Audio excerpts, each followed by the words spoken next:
Welcome to World Code Updates. Subscribe and press the bell icon for more updates. Tonight, a stunning development from Southeast Asia. The Philippines has officially rejected a landmark defense deal with the United States, billions of dollars for a fleet of F-16 fighter jets. This was supposed to be a cornerstone of the renewed alliance between the two nations. Instead, Manila said no, making a clear and public statement. The deal, valued at $5.5 billion, would have been the largest military acquisition in Philippine history. For months, the world watched as negotiations progressed, with the U.S. State Department and Pentagon ready to move. Everyone assumed it was a done deal, until now. This decision is more than just a failed arms deal, it's a powerful signal. The Philippines is charting its own course, determined to define its own security needs in future. Some see it as a bold assertion of sovereignty, others as a risky gamble. But for Manila's leaders, it was a necessary choice, rooted in pragmatism, national pride, and a long-term vision. The story of this rejection is complex, involving more than just jets and dollars. It's about a nation's identity and the balance between alliances and independence. The future of security in one of the world's most contested regions is at stake. As we unpack this decision, a clearer picture emerges. The Philippines is no longer content to be a junior partner. It's ready to build its own shield. In a single, decisive moment, Manila changed the rules of the game for everyone involved. The world is watching closely. This is not just about military hardware, it's about the future of the Indo-Pacific. The Philippines has made its move.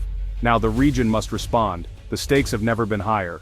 For decades, the U.S.-Philippine alliance has been a bedrock of Indo-Pacific security. The 1951 Mutual Defense Treaty binds the two nations. An attack on one is an attack on both. The F-16 deal was seen as the ultimate modern symbol of this bond. For the Philippine Air Force, these jets would have been a quantum leap in capability. Their current fleet is aging, mostly lighter, less advanced aircraft.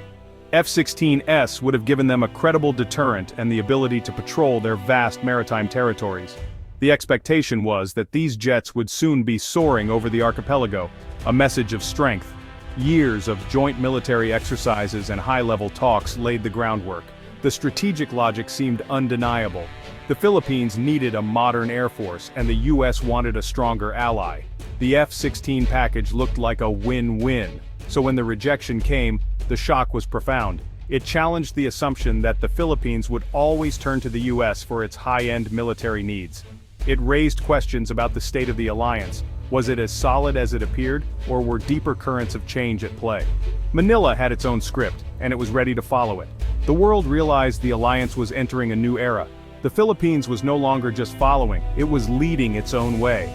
To understand this decision, look at the map and the South China Sea.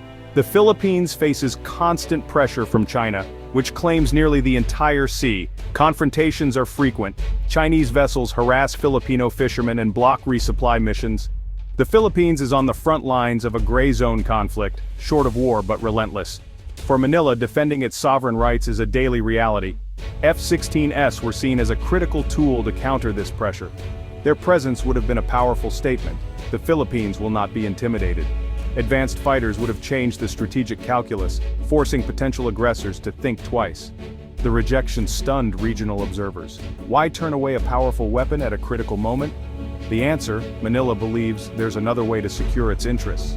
Not just with expensive American hardware, but with a strategy tailored to its own needs. The government is prioritizing different capabilities, and a different kind of strength. The struggle for control of the seas continues, but Manila is rewriting the playbook. The world is watching to see what comes next. The official reason for rejection? Cost. At $5.5 billion, the F-16s would have consumed a massive chunk of the national budget. But the real challenge was sustainability. Owning F-16s means decades of expensive maintenance, training, and dependency on the U.S. Philippine defense planners wanted a platform they could afford to buy and operate. Beyond money, there was a desire for strategic independence. The Philippines has long been seen as a proxy for U.S. interests. Now, the government wants a defense posture that's truly its own. That means diversifying partnerships and seeking deals with technology transfer. The F-16 deal lacked this critical element. There's also a push to build a domestic defense industry, creating jobs and stimulating growth. The goal moved from buyer to co-producer and innovator. The F-16 offer, a straightforward purchase, didn't fit this vision. Manila wants to foster local companies and improve self-reliance. The rejection is about more than jets, it's about building a future. The Philippines is betting on itself. The F-16 rejection sent shockwaves through the US-Philippine alliance. In Washington, disappointment and frustration were palpable. The US realized its traditional approach, offering high-end hardware, was no longer enough. The relationship must evolve beyond patron and client. For US strategy in the Pacific, this is a new variable. The Philippines is a critical link in the first island chain containing China. A less equipped Philippine Air Force could be seen as a weak link. The US must now focus on maritime surveillance, intelligence sharing, and joint training. In Beijing, the move was likely seen as a diplomatic win, but the reality is more nuanced. The Philippines isn't pivoting to China. Instead, it's becoming a more independent actor, willing to stand up to its traditional ally. This makes Manila a more unpredictable and influential player in the region. The balance of power in Asia is shifting. The Philippines' decision didn't happen in isolation.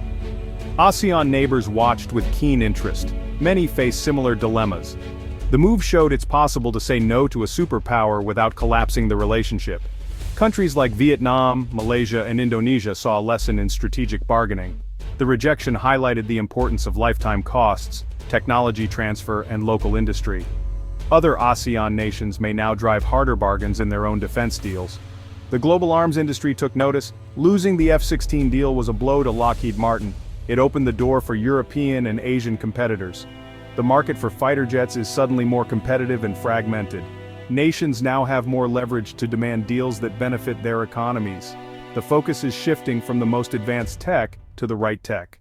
The Philippine decision is a wake-up call. Defense contractors must offer true partnerships, not just products. The old way of doing business is over. With the F-16 off the table, the Philippines began searching for a new fighter jet. Two main contenders emerged: Sweden's JAS-39 Gripen and South Korea's FA-50. The Gripen is known for low operational costs, easy maintenance, and the ability to operate from makeshift runways. Saab's offer included technology transfer and local maintenance facilities, aligning with Manila's self-reliance goals.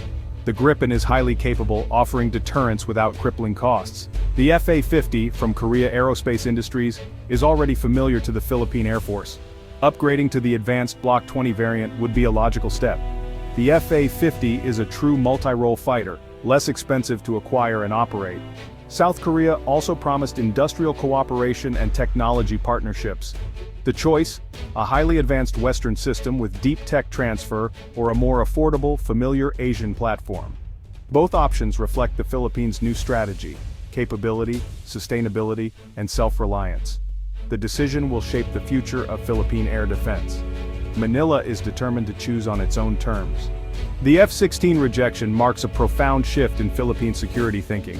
The self-reliant defense posture, or SRDP, is now the guiding doctrine. The core idea: the Philippines must be able to defend itself by itself. Alliances are valuable but should supplement, not replace, national defense.